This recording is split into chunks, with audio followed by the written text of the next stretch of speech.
Hello again, Struckweb. Today I'm bringing you another Warhammer Chaosbane build video, and this one is for Elessa the Scout.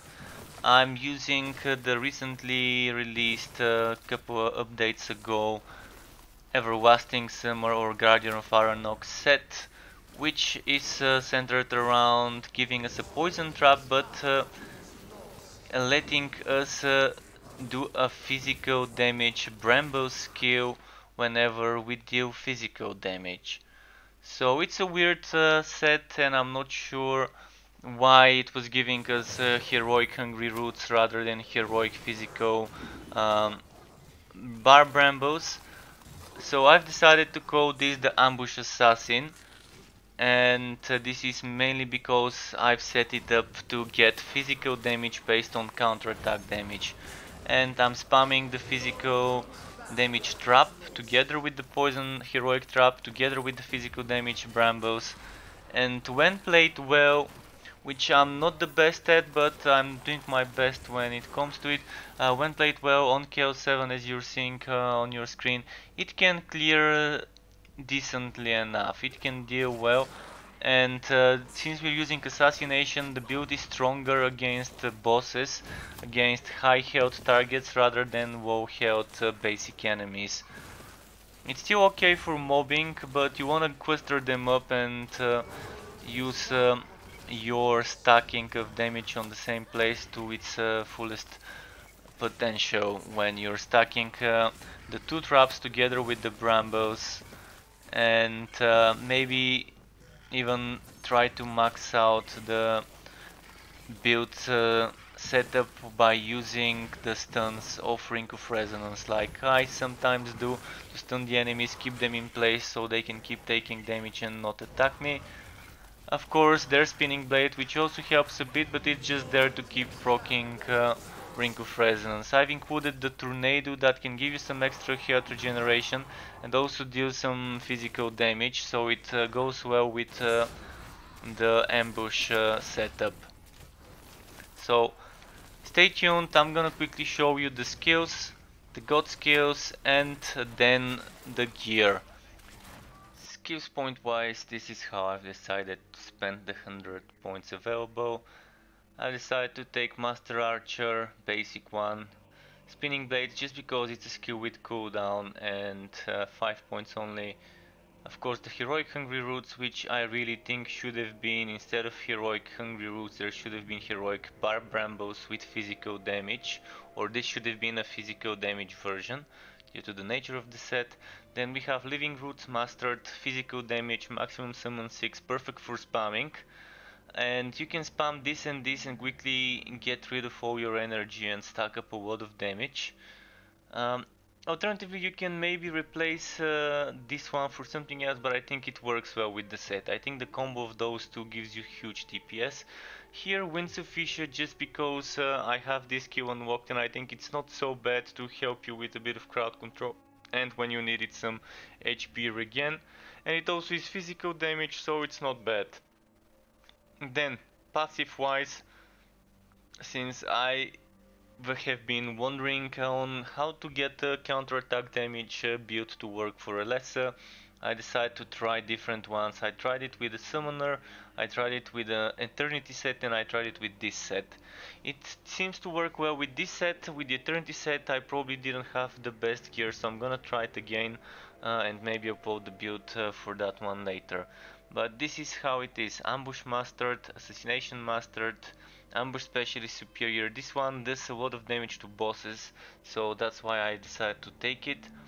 This one leaves a trap behind, which is physical damage and gives you some extra damage after dodge rolling. This one, needless to say, we can get up to 400 critical damage if we do the combo well and if we have enough cooldown reduction. Even if we don't do it, we can get at least 200 with just using those two one after the other. 200 crit damage is still better than no. This one gives us 50% increased counterattack damage, which increases our physical damage due to this here. So if I were to use it, I can't use it right now in the town, but if I were to use it, it would give us some nice boost. And this one, damage is increased after moving. Each meter travel generates energy. This one you can change for anything you prefer instead of it. I think you can probably try and maybe experiment by implementing Guardian Spirit, this one, for damage reduction, or maybe you can try and do something else, depending what you prefer. But I think this is a good setup. I've played it and it works well for me. What you wanna go for when it comes to legendary ranks? What I do go for is legendary punishment, since I can proc this even on 15% chance very often with this setup, because this keeps doing damage over time all the time, and this we can spam, and then we have the poison. What I do like is going for 15% chance here and the rest into power. But if you want to make sure this procs more often, you can remove some points here and put them there up to satisfactory chance. This is how I use it, so either do it like me or do something else. Alternatively, you might wanna experiment with legendary reinforcement, which can give you some extra mixture between damage reduction and damage taken when using skills with cooldown. And you have 1-2 of those. This does not count because it's a god skill, and unfortunately god skills are not classified as skills with cooldown the way the game works. Alternatively, another good thing would be to go all in the damage reduction department, or even get some extra healing. So up to you what you want, but this is what I suggest. Hopefully this is clear. Let's move on to the god skills. For the god skills, I've taken an approach which is different than what I normally do. Normally I would go for shit tons of health regeneration, Queen's Wrath, Blessings of the Forest, and maybe go somehow around here or here for that crit damage or whatever. But since I wanted to experiment with new builds, things that are not using just the new god skill tree, but the old one, and I decided to try and make something that's counterattack based damage, I decided to take all the points to here, and I think it's worth stopping here instead of going all the way to there. So I stopped here, and then for the rest I decided to invest all the way to here. If we stop here, we're losing a lot of crit damage, which is 100, no, it's 88 crit damage for 1, 2, 3, 4, 5, 6 points. So totally worth it, and it completes the build in a very nice way, having it all the way to here and here. It's just like perfect match. So you see we have decent crit damage, a bit of cooldown reduction, armor piercing, armor, flat damage, and some other bonuses that are not too bad for the build. I will be experimenting with other builds, and I will try and make some setups for this set that are using only the old god skills like Executors, health regeneration, the standard stuff. But this setup at the moment is what was used in the gameplay footage. Gear wise, this build is using the new set for Elessa that came a couple patches ago, a couple updates ago. This is the everlasting set, the Guardian of Arranoc as it's called. And what I would want to mention is that the gear I was using in the footage shown at the beginning and end of the video is here, this exact gear. It's far from being min-maxed. I'm missing a lot of cooldown reduction, and I'm missing a lot of crit chance. You can see only 37 crit chance and only 25 cooldown reduction. So things could have been better, but it can definitely deal with Chaos 7. So key mentions would be on the helmet, together with the daggers, bow, ring, second ring, and amulet is the places where you want cooldown reduction. The helmet is the only armor piece that gives you cooldown reduction. On all armor pieces, key things to look out for would be armor, HP, and some other things like counterattack damage, because this is a counterattack based physical damage build. So the more counterattack we have, the more physical damage we get through a passive, and the stronger we are. Other things that are not bad are cost reduction or energy. Those would definitely help you. Things I would not suggest going for is wood quality. I suggest having a secondary wood quality set on a different build that uses amulet like the Predator one where you're stacking crit chance, but for this one you want to stay away from wood quality. On the tunic, nothing special that doesn't drop on other places. Same goes for the legs. So the stats I mentioned for the helmet, the same, except without the cooldown reduction applies to the legs and the tunic. For the boots, movement speed is the unique stat that can roll on boots only. You can probably get it, but it's not a must-have. Again, armor, HP, counterattack damage, and maybe some energy and cost reduction would be great. Resistance to damage over time is only good when you're doing siege invasions, maybe, or when you are doing, siege maps or invasions. I think that's also something to help with invasions, but I still am waiting to hear from the developers about this. So as you see, I've got resistance and wood quality that are kind of wasted. I would much rather have some extra energy or cost reduction here. So for the gauntlets, they are the only DPS armor piece that gives you flat damage. It can give you flat damage, it can give you damage over time, and it can give you things like armor, it can give you HP, energy, wood quality, resistance to damage over time, etc. So the things you would want ideally would be something that gives you flat damage, HP, armor. Crit damage is not so bad, but it shouldn't be the big priority. The flat damage should always be prioritized over crit damage because it gives much better damage boost than getting crit damage. So you would want the three main stats as armor, damage and HP. Then if it has maximum energy or cost reduction, it won't be bad. Something like that. I'm not even sure it can give you cost reduction. I've not seen it so far, but those are the three main stats you want, with crit damage being next on the list together with energy, and damage over time not being a priority for this build, although it will help Barbed Brambles, I believe. That was for the armor. Now for the bows, I would strongly suggest going for a symbiosis. If you can get a good symbiosis with good rolls, and good rolls would be flat damage, HP, armor piercing, counterattack damage, and if you can get crit damage. Cost reduction is always a great thing, so the only thing I would have changed on this one would be either damage over time changed for armor piercing or the cost reduction change for armor piercing. Anything else I would have kept the way it is here.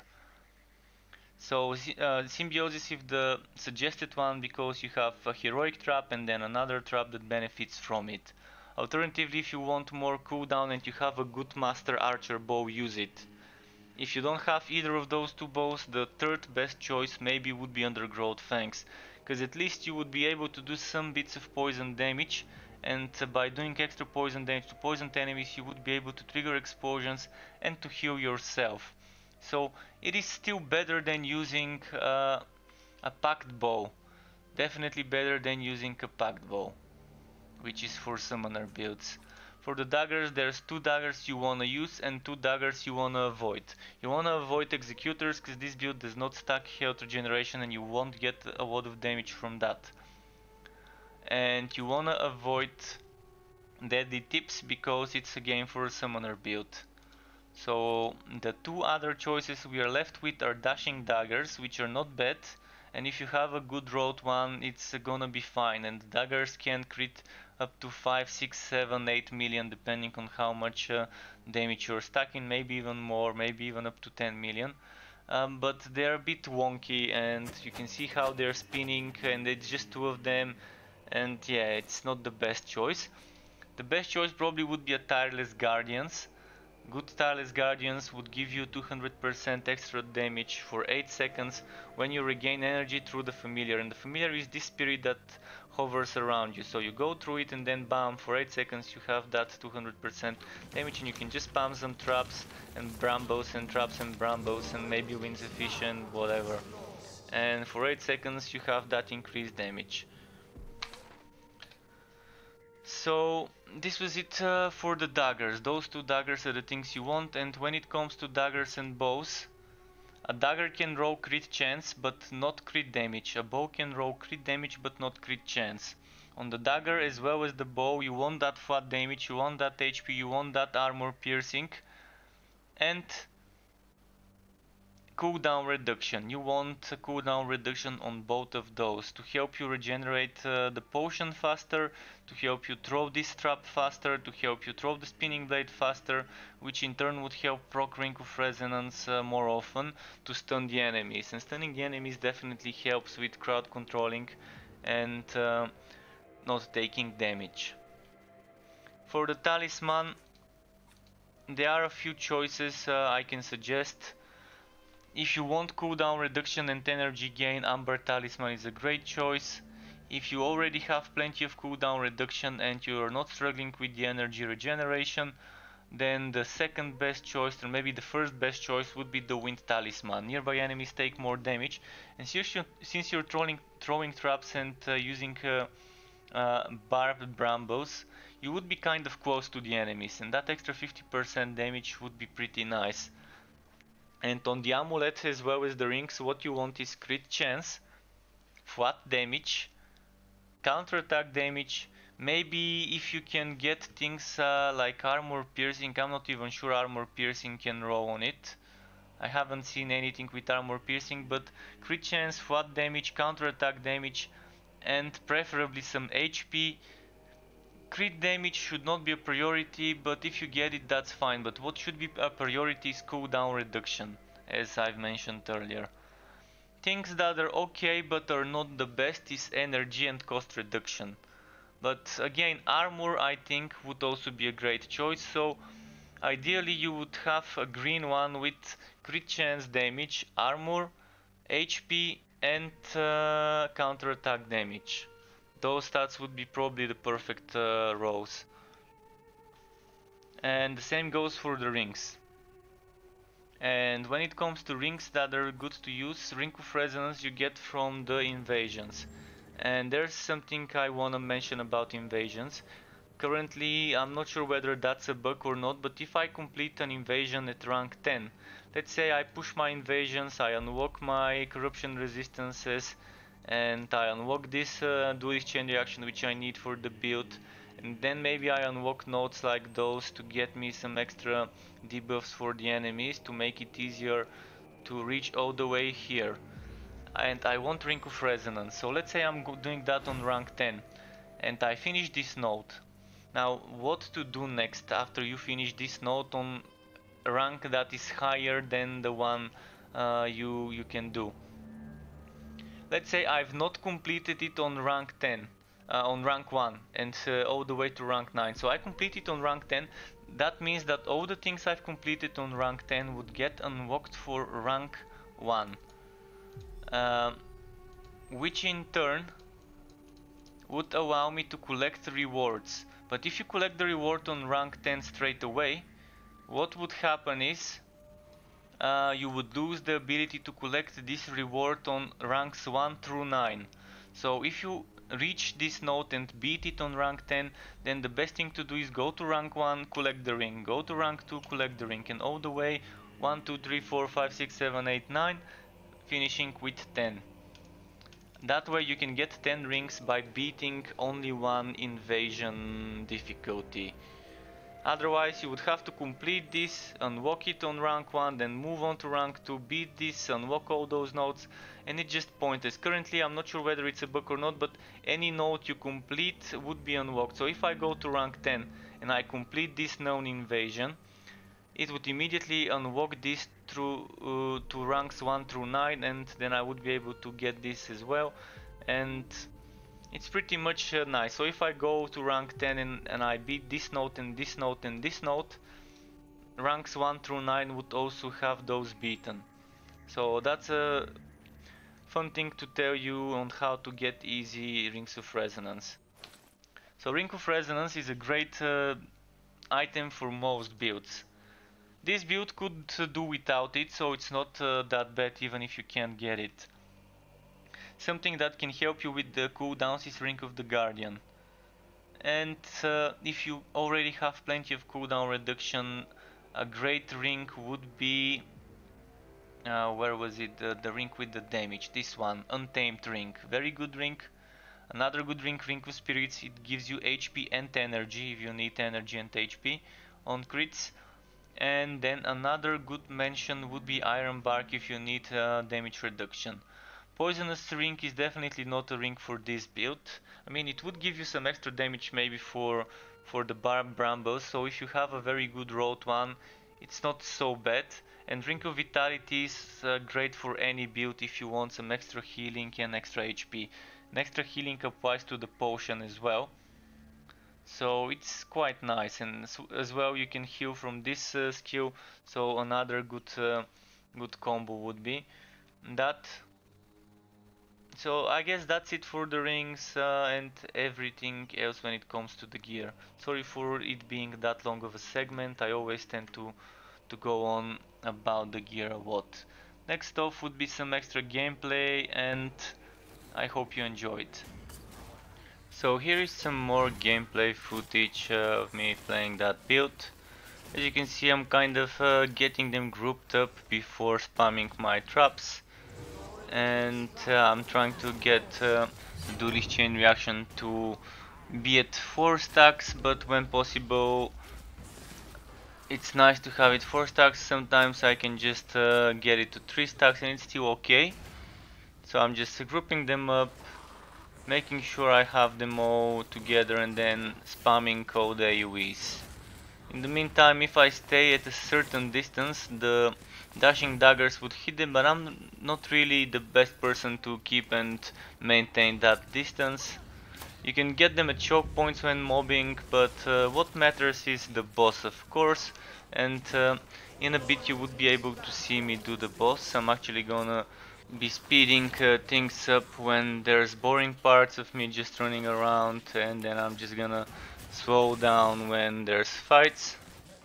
You can see, as I said, just grouping them up is better. Of course, I'm not bad at making sure that the brambles are going in the right place and spamming the traps, but I'm just not experienced with this build. It would take me a while to get used to it.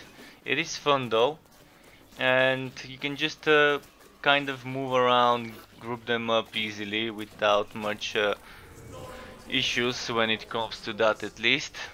And look at how great it would be when you have so many of them and all of them are in the brambles, if you manage to get the brambles in their feet on time. Of course, with certain maps you're gonna have to dodge some ranged attacks and whatnot, and that might be a bit difficult, and then you might have to deal with different map mods. But with the correct playstyle and the min-maxed gear and everything, I don't think there's gonna be some issues. I wanna quickly speed up again, because that's right before the boss.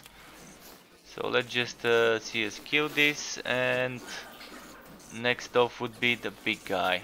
I just wasted my god skill, so I can't start the boss fight with it. And I can't say I played this boss fight to the best I could have. I might have done much more DPS if I focused on that, but I wanted to play it safe. I didn't want to die, so I was not risking it doing damage for the sake of maxing it out and maybe getting stunned and killed. But yeah, there's definitely better ways to play this, and I think even the way I did this boss fight, it wasn't so bad for Chaos 7. I still think the damage was more than enough, even though it could have been better. But look at that, I'm running around a lot, dodging. But yeah, definitely something interesting and worth playing with for that setup. I hope a lot of you enjoyed seeing this setup in action, and if you would be trying it, do let me know what you think about it after you try it. I wouldn't mind hearing from you if you found a way to make it better. I will be uploading more Warhammer Chaosbane builds for all classes for different sets and setups, whether it's Chaos 7 or whether it's Chaos 5 and 6 speed farming, but do know that it's coming. So if you would like to get notified when I upload more content for this game or Torchlight Frontiers or Wolsen or Borderlands 3, feel free to subscribe to my channel and hit that bell button to get the notifications, and please do let me know if you want whether you liked or disliked the video. You can hit that button, you can let me know in the comments, or any suggestions how to improve my builds would be welcome, and if you found a way to make it better.